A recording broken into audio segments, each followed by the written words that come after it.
안녕하셨습니까? 자, 우리 앞뒤 좌우 인사 나누겠습니다. 주님의 교회 잘 세우십시오. 12 교회 신앙 가운데 오늘은 10번째 교회의 사명, 교회의 사명에 대해서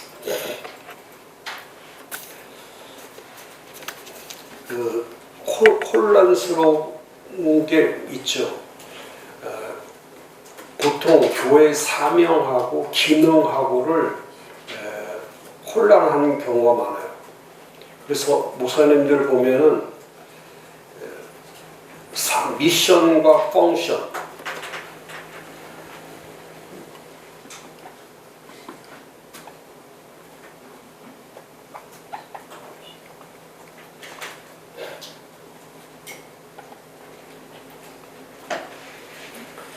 그래서 대체적으로 보면은 교회 할 때는 5대 기능이 있죠. 5대 기능. 예배, 전도, 교육, 봉사, 그다음 하나는 친교. 이게 5대 기능이죠. 펑션. 기능이라고 하는 것은 교회의 중심 사역과 역할을 의미하는 거죠. 교회의 중심 사역이죠. 사역과 롤, 역할을 의미하는 역할. 예배가 사명이 아니고요. 예배는 교회의 사역의 중심이죠. 사역 중심. 예배 사역. 또 전도도 사역이죠. 또 교육도 사역에 해당.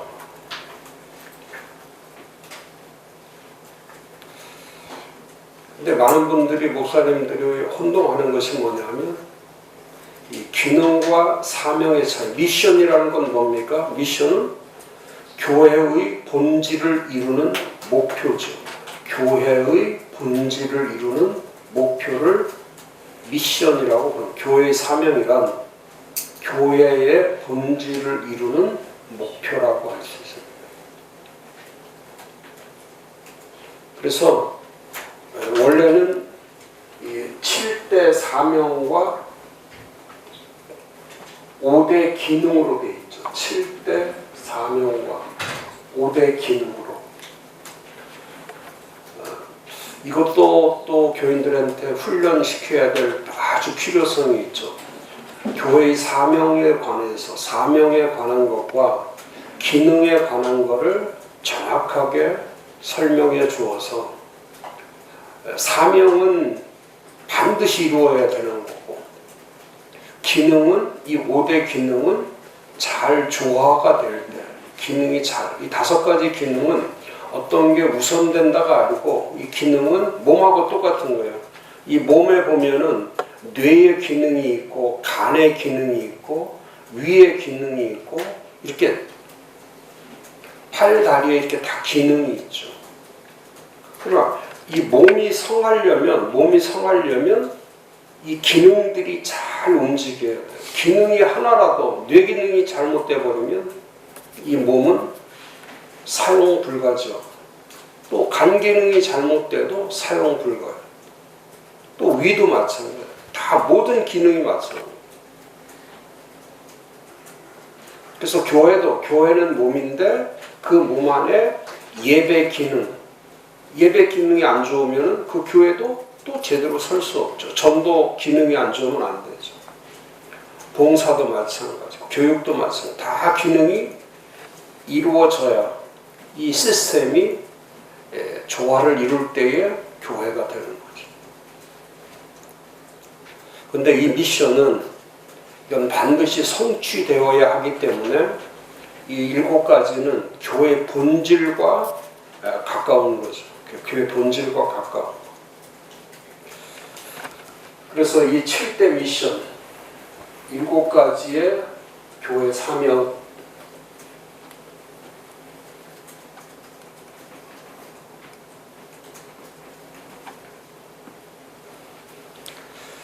첫 번째는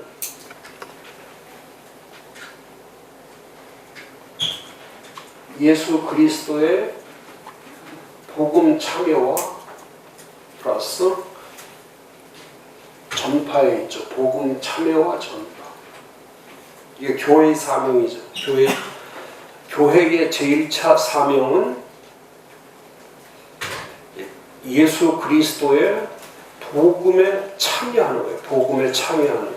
그러니까 전파보다 복음 전파, 전도하는 것보다 더 앞서야 될 것이 뭐냐면 복음의 참여자가 되어야 됩니다. 예수 그리스도의 복음의 참여자가. 예를 들어서 고린도전서 9장 23절에 보면 내가 복음을 위하여 모든 것을 행함은 복음에 참여하고자 합니다. 아주 정확한 내용이죠.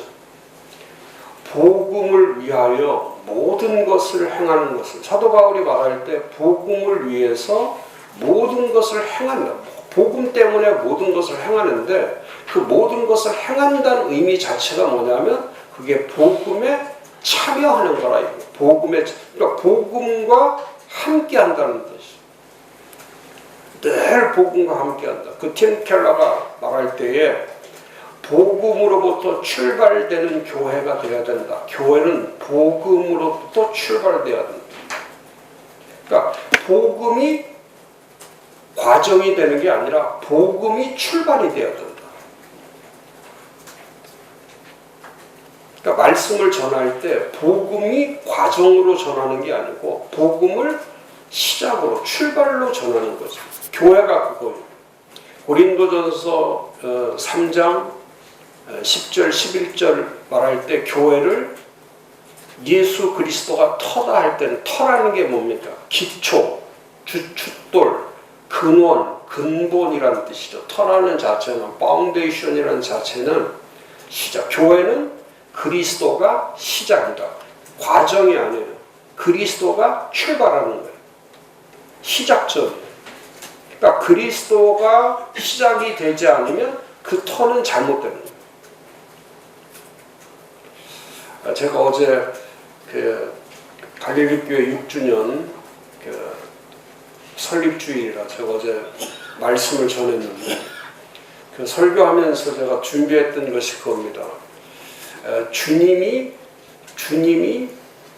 세우시는 교회 신앙.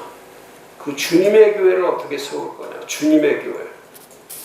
그래서 제가 좀 본질적인 말씀을 전했는데 그 본질적인 것이 뭐냐면 정말 그리스도 위에 세워져 있는 교회인가 그겁니다. 그리스도 위에 세워져 있는가. 그리스도 위에 건축된 교회인가. 건물로 지어진 교회를 넘어 그리스도 위에 세워진 교회인가.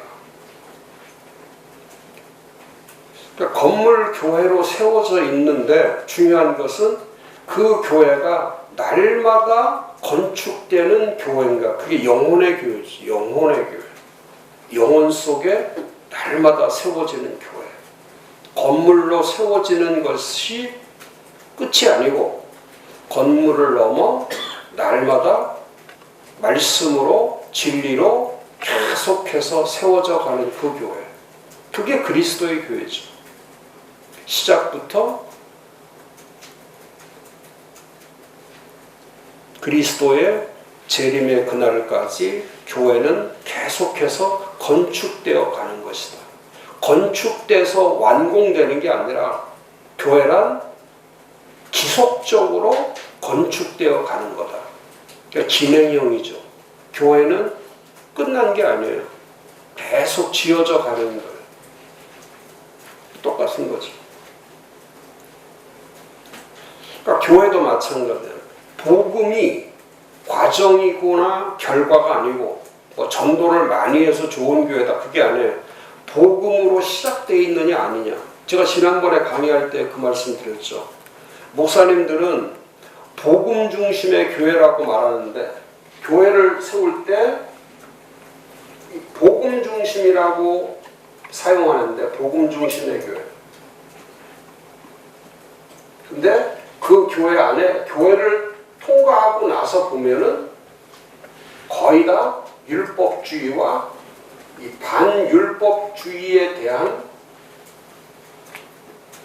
충돌로 되어 있는 거예요. 율법주의와 반율법주의. 그러니까 교회를 지나가면서 이 복음은 사라지고 복음 대신에 뭐가 남냐면 율법과 반율법만 남아있는 거예요. 그러니까 복음으로 세워져 있는데도 그 교회가 복음적이지가 않은 거예요. 복음으로 세워져 있는데 율법적인 거예요. 그러니까 율법적이다 보니까 교회 안에서 용납할 수 없는 것들이 너무나 많은 거예요. 오늘 그 교회 미션에도 꽤 나오지만은 교회는 가려내는 게 아니에요. 죄인과 의인을 가려내는 것이 아니고 알곡과 가라지를 쭉정이를 골라내는 게 아니고 악인과 선인을 골라내는 게 아니고 복음은 하나 되게 하는 거지 절대 분열되게 하지 않죠. 분리시키지 않아요. 근데 교회 안에 들어가서 보면 전부 다 율법과 반율법에 그게 잠재적으로 교회 안에 흐르기 때문에 그러니까 목사를 보든 장로를 보든 권사를 보든 집사를 보든 문제가 생기고 어디 병이 나고 사고가 나면 반드시 찾는 게 죄부터 찾는 거예요. 죄부터. 그러니까 그게 반율법적이지.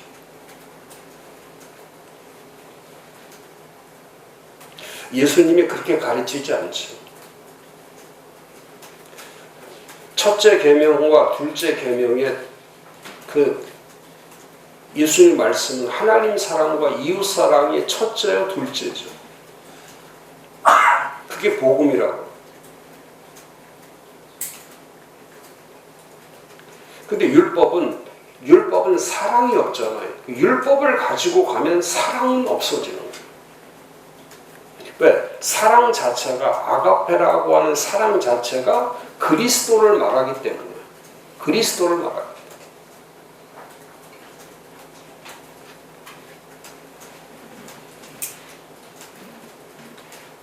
그러니까 처음부터 지금 사도 바울이 말한 것처럼 또 사도 바울이 에베소 3장 6절에 이렇게 말하죠. 이는 이방인들이 복음으로 말미암아 그리스도 예수 안에서 함께 상속자가 되고 함께 지체가 되고 함께 약속에 참여한 자가 됩니다. 이게 복음이죠.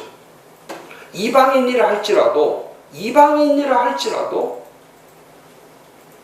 하나님의 계획은 교회를 통한 하나님의 계획은 이방인이라 할지라도 상속자가 되고 함께 지체가 되고 함께 약속에 참여하는 자가 되도록 그렇게 계획하시고 경륜하신 게 하나님의 의도라는 거예요. 그러니까 교회는 유대인과 이방인을 갈라치는 게 아니고 분리주의자가 되게 하는 게 아니고 분파주의자가 되게 하는 게 아니고 고린도 교회가 가장 잘못된 게 그 3장 1절에 그렇게 말하지 않았습니까? 어린아이와 같다.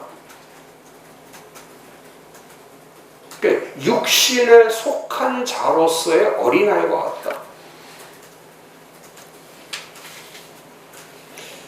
이 세 종류의 사람이 있거든. 사도 바울이 표현할 때 이 세 종류의 사람, 이 육에 속한 사람, 그 다음에 이 육신에 속한 사람,